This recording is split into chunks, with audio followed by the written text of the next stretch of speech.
In the context of leadership, I see a lot of leaders go through this journey. There are a lot of leaders who look at their people. Suppose, I have 10 team members who report to me. I categorize certain people saying that, ये 3 लोग हैं जिनको growth में कोई interest नहीं है. So I, in my mind as a leader, I've just let them go. I'm like, ये अपने पे ही चल रहे हैं. They don't need anyone. Nobody can help them. They're like a lost cause. Then there are 3 people who are coming to work and doing what they are supposed to do. They are meeting expectations and they are going.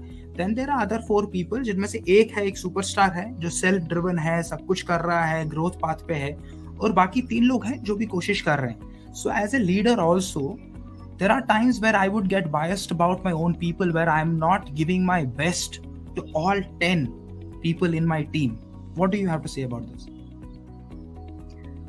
Well, one very essential thing that I learned in my journey is don't keep, even if you at a moment gave up on people, come back to them, because people are constantly changing. We are constantly changing, and not let any baggage define anyone. And that goes for ourselves also, right? We are also changing. There are few views that we have about ourselves. I need to let go those only when I visit them.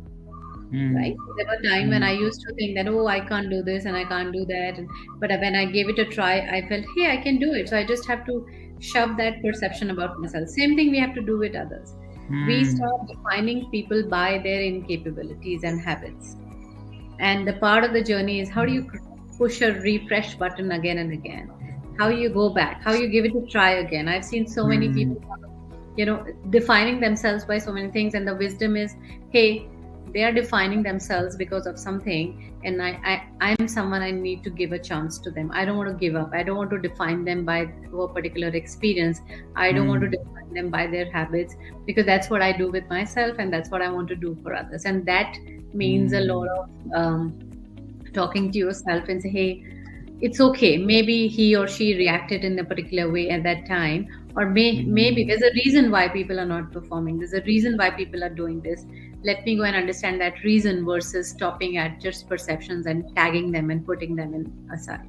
You mentioned something very powerful. You said that we sometimes define others by their incapabilities and habits. And then after a while, you said that might be happening because I define myself by my incapabilities and habits. So who I am as a person has a lot to do with how I treat others, how I lead others as well.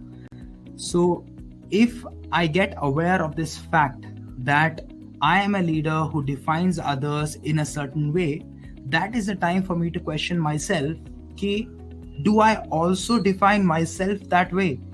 Am I being, again it comes back to the same thing, am I aware of who I am as a person first? Am I aware of my own self-judgment before I become aware of judging others? Do I understand how do I judge myself?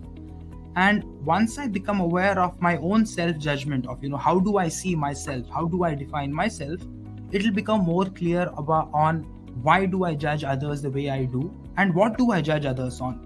And then in that space, जैसे आप कह रहे हैं, is where that shift will happen, where I can make changes to it, right?